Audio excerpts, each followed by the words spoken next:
Before the words begin, understand this. Nothing outside controls a room for you, only the state you carry into it shapes how the room responds. What is described here is not magic over others, but discipline over self, presence over doubt, clarity over noise.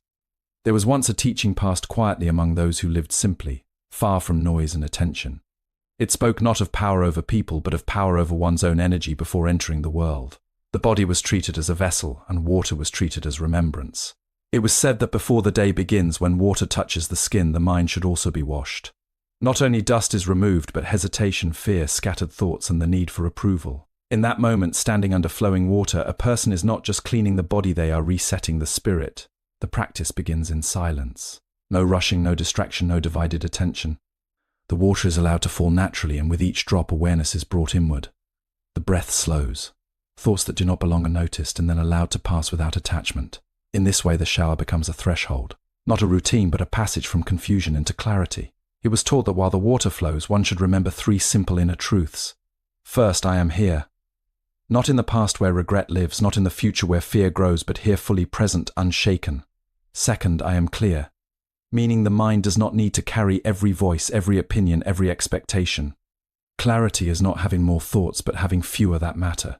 Third, I am steady, not easily pulled by praise or insult, not easily broken by noise or silence. Like still water, even when the world moves around it, these are not words spoken loudly. They are held quietly within, like a flame protected from wind. After this inner remembering, the water is imagined not only as cleansing the body, but also softening the invisible tension that people collect throughout the day, pressure from others, emotional weight, unspoken worries. Each stream is allowed to carry something away, not because water has power over fate, but because the mind responds to intention, and intention reshapes experience. When the shower ends, there is no sudden transformation of the world outside. The rooms remain the same, the people remain the same, but something subtle changes in the one who practiced. They walk differently, not louder, not more aggressive, but more settled. Presence becomes quiet authority. Words become fewer but more precise. Movements become intentional rather than reactive. And in that state, something happens naturally. Rooms respond differently, not because they are controlled, but because they are entered without fear, without neediness, without inner chaos spilling outward. This is the so-called control spoken of in the ancient telling, not dominance, not manipulation, but the quiet influence of someone who is no longer internally scattered. Such a person does not chase approval. They do not enter spaces seeking validation. They bring coherence with them. And coherence is felt even when unspoken. Over time, this practice is not limited to water. It becomes mental hygiene.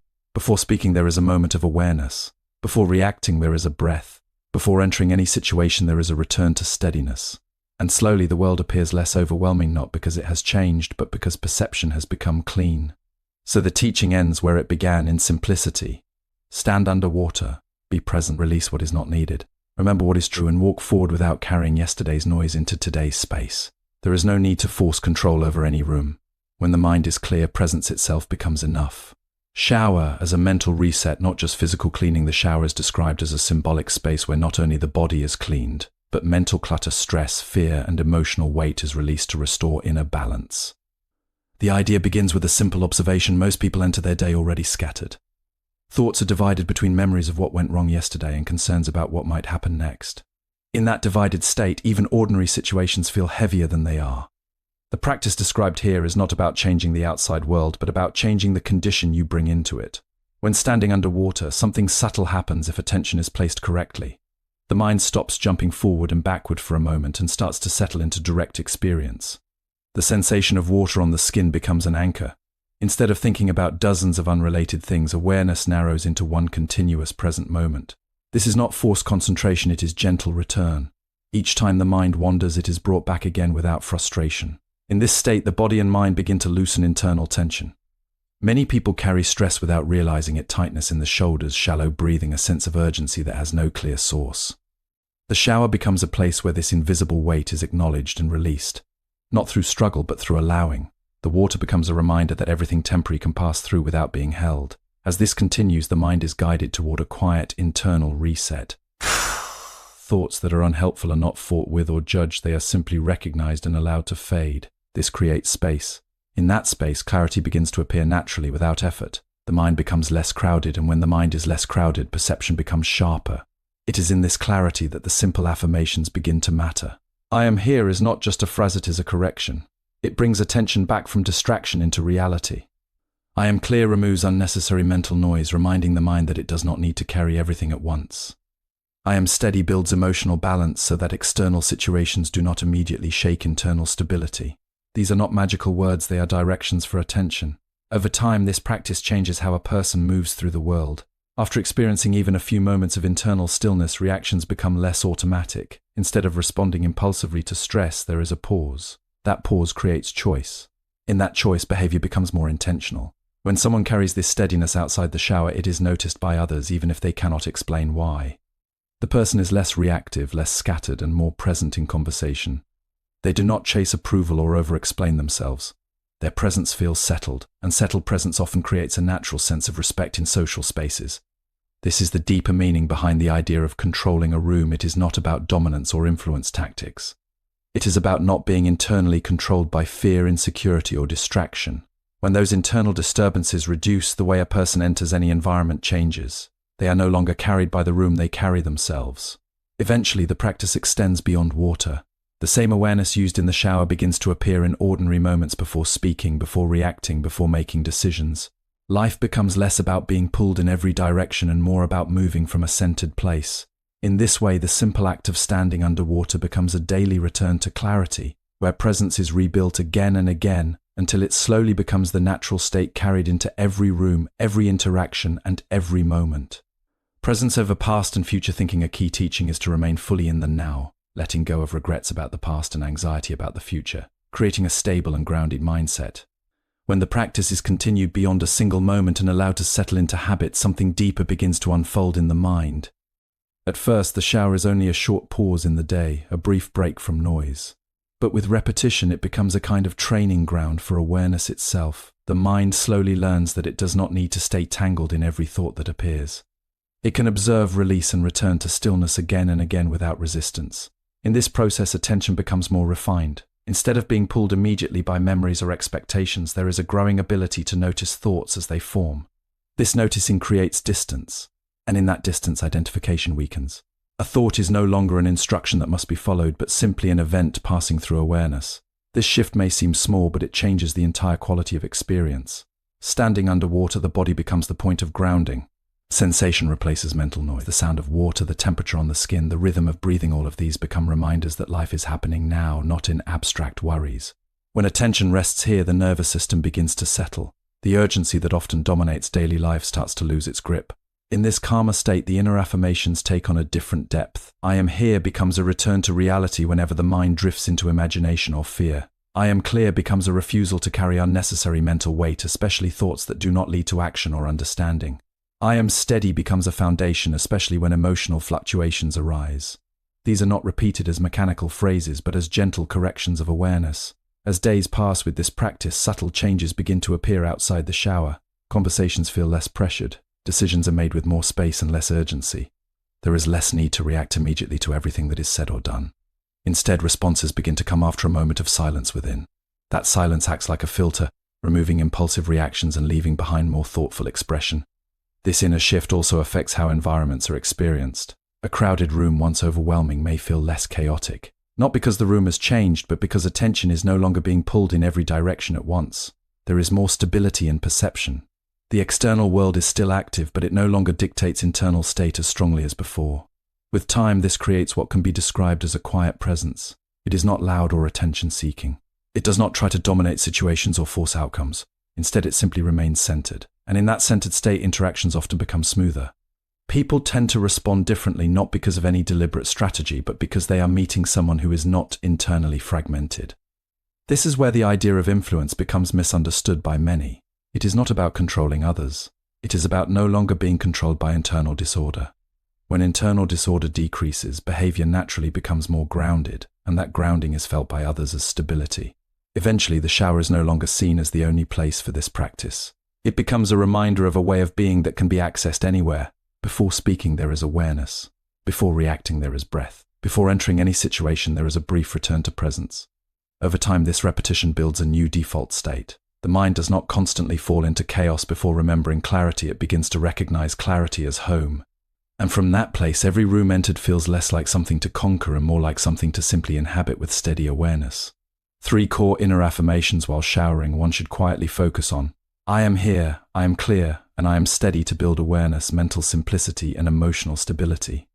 With continued practice, the simple act of standing under flowing water stops being just a daily routine and becomes a kind of inner conditioning. The mind begins to associate that moment with release, clarity, and reset. Over time, this association grows stronger, and even the anticipation of the shower can create a subtle shift in awareness. The body starts to relax before the water even touches the skin, as if the mind has learned that this is a safe space to let go of unnecessary mental burden. In this stage, awareness becomes more stable outside of the shower as well. The habit of returning to the present moment begins to appear in ordinary situations. While walking, speaking, or waiting, there is a quiet recognition of what is happening internally. Thoughts still arise, but they no longer fully take over attention. Instead of being pulled into every mental story, there is a gentle ability to step back and observe. This creates a sense of space inside experience where reactions are not immediate but considered. The affirmations once used consciously in the shower begin to emerge naturally in daily life. I am here is no longer just a phrase but a lived orientation toward the present moment. It appears when distraction grows, guiding attention back to what is real and immediate. I am clear becomes a filter that helps remove unnecessary mental noise, especially thoughts that do not serve any useful purpose. I am steady becomes a stabilizing force during emotional shifts, reminding the mind that change does not require collapse or reaction. These inner reminders gradually shape the way decisions are made, making them less impulsive and more balanced. As this continues, the experience of external environments also changes. Situations that once felt overwhelming begin to feel more manageable, not because the situations themselves have become easier, but because the internal reaction to them has softened. The mind is no longer constantly resisting or overreacting. Instead, there is more acceptance of what is unfolding. This does not mean passivity, it means clarity without unnecessary tension. In social spaces, this shift becomes noticeable in subtle ways. The person is less likely to speak from emotional reaction and more likely to respond from awareness. There is less need to prove, defend, or exaggerate. Communication becomes simpler and more direct. Silence is no longer uncomfortable but natural. This creates a presence that feels grounded, even when nothing is being said. Over time, this grounded presence becomes the real transformation. It is not about controlling rooms or influencing others through force. It is about no longer being internally disturbed by every external condition. When the internal state is less reactive, the external world loses its ability to easily destabilize it. This creates a form of quiet strength that does not need to be announced. Eventually, the boundaries between practice time and normal time begin to dissolve. The awareness cultivated in the shower starts to appear everywhere. The mind remembers more quickly and more often to return to now. This return becomes effortless rather than intentional. Instead of trying to be present, presence becomes the default. In this way, what began as a simple ritual underwater evolves into a continuous way of being. Life is no longer divided into moments of awareness and moments of distraction. There is just a gradual deepening of clarity where each experience becomes an opportunity to remain steady, attentive, and fully engaged with what is actually happening. Water as a symbol of release and renewal. Flowing water represents the continuous letting go of negative thoughts and tension, helping the mind detach from unnecessary mental burdens. As the practice deepens further, something even quieter begins to unfold beneath the surface of thought. The mind, which once constantly reached outward for stimulation, validation, and distraction, slowly becomes less dependent on external input. It starts to recognize that most of the noise it once considered necessary was not essential at all. This recognition does not arrive as a sudden realization, but as a gradual softening of mental urgency. The need to constantly interpret, judge, or react begins to fade in subtle layers. In this stage, the shower is no longer just a place of release, but a symbolic reminder of impermanence. Water never holds its shape, it moves, flows, and disappears. In the same way, thoughts are seen more clearly as temporary formations rather than permanent truths. When this understanding becomes experiential rather than intellectual, attachment to thoughts weakens naturally. A worry is no longer a reality to be carried, but a passing pattern that dissolves if not fed with attention. This shift changes how time is experienced.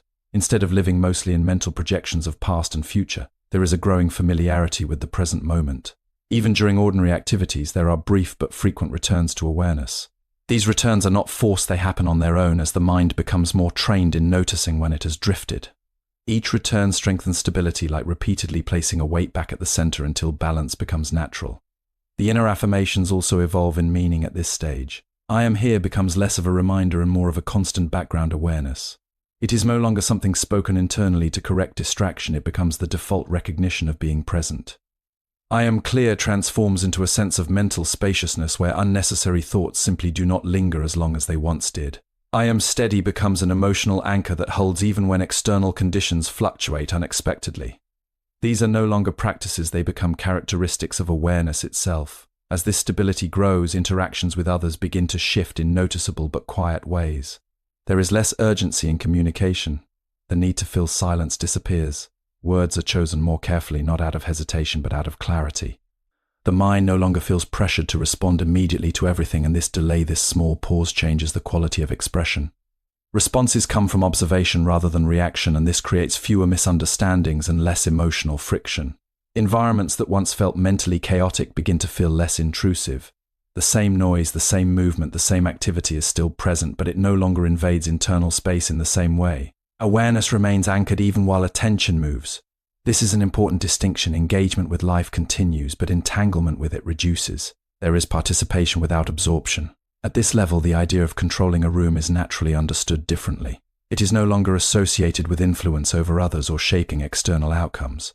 Instead, it is recognized as the absence of internal disturbance in any environment. When internal disturbance is minimal, presence becomes naturally stable. And stable presence does not need to assert itself, it is simply felt. Eventually, even the structure of the ritual begins to dissolve. The shower is still used, but it is no longer required as the only gateway into clarity. The same awareness that was once accessed intentionally can now be recognized at any moment. A breath, a pause, a glance inward is enough to reconnect. The mind no longer needs special conditions to remember itself. In this way, what started as a simple practice under flowing water becomes a continuous unfolding of awareness. Life is no longer divided between practice and absence of practice. There is only a gradual settling into clarity where presence is not something achieved repeatedly, but something remembered effortlessly, until it becomes the natural way of being in every moment. Inner calm creates natural influence, true control over any situation comes not from dominance, but from calm presence. When a person is centered, others naturally respond differently to their energy. At the most subtle stage of this inner development, even the idea of practice begins to lose importance. What once required intention, discipline, and repeated effort slowly transforms into a natural way of existing. The mind no longer feels as though it is doing something to become present. Instead, presence is simply recognized as what has always been underneath every experience, unchanged and constant, even when thoughts rise and fall above it. In this depth of awareness, the shower no longer carries special meaning as a ritual or technique. It remains a simple act of cleansing the body, but the earlier symbolism has already fulfilled its purpose. The mind has learned what it needed to learn through repetition. That clarity is not created but uncovered, that stillness is not manufactured but revealed when unnecessary mental activity is not engaged. At this point, thoughts are seen with complete neutrality. They are neither welcomed nor rejected. They arise, move, and dissolve without leaving a trace of disturbance. The habit of identification has weakened so significantly that even strong emotions are experienced with a sense of spaciousness around them. Anger may arise, but it does not become identity. Fear may appear, but it does not define direction. Joy may emerge, but it is not clung to. Everything is allowed to exist without being turned into permanence. This creates a very quiet form of stability. It is not stability that depends on controlling external conditions, but stability that remains unchanged regardless of them. Whether the environment is loud or silent, whether situations are favorable or challenging, the internal state does not collapse into reaction. There is movement in life, but no inner fragmentation because of that movement. In daily interaction, this manifests as simplicity. There is no longer an attempt to manage perception or shape outcomes through force of personality. Communication becomes direct, unburdened by hidden agendas or unnecessary emotional layering. Words are spoken when needed and left unsaid when silence is more accurate. This reduction in internal noise makes expression clearer and more aligned with reality as it is, rather than how it is imagined to be. The concept of controlling a room dissolves completely at this stage. It is understood that rooms do not need to be controlled, and neither do people within them. What was once interpreted as influence is now seen as projection. When the mind is no longer projecting insecurity or desire for validation, the need to control perception disappears. What remains is simply presence moving through space without resistance. Even memory begins to function differently. The past is no longer a source of identity or emotional reinforcement. It is accessible when needed for practical understanding, but it does not shape self-perception. Similarly, the future is no longer a constant source of planning anxiety. It is acknowledged as possibility, not certainty, and therefore does not demand emotional occupation in the present moment. In this way, life becomes extremely simple, not because complexity disappears, but because the mind no longer clings to it. Experience continues as it always has, but without the added layer of constant interpretation. There is seeing without distortion, hearing without unnecessary commentary, and acting without internal conflict. The final understanding that emerges is quiet and almost ordinary. Nothing needed to be added to experience for it to be complete. The clarity that was once sought through practice was never absent. It was only covered by accumulation of mental noise. When that noise is no longer sustained, what remains is a steady, silent awareness that does not come and go, even as everything else does. And in that recognition, there is no longer a journey to control rooms, situations, or outcomes. There is only life experienced directly, without separation between the one who lives and the living itself.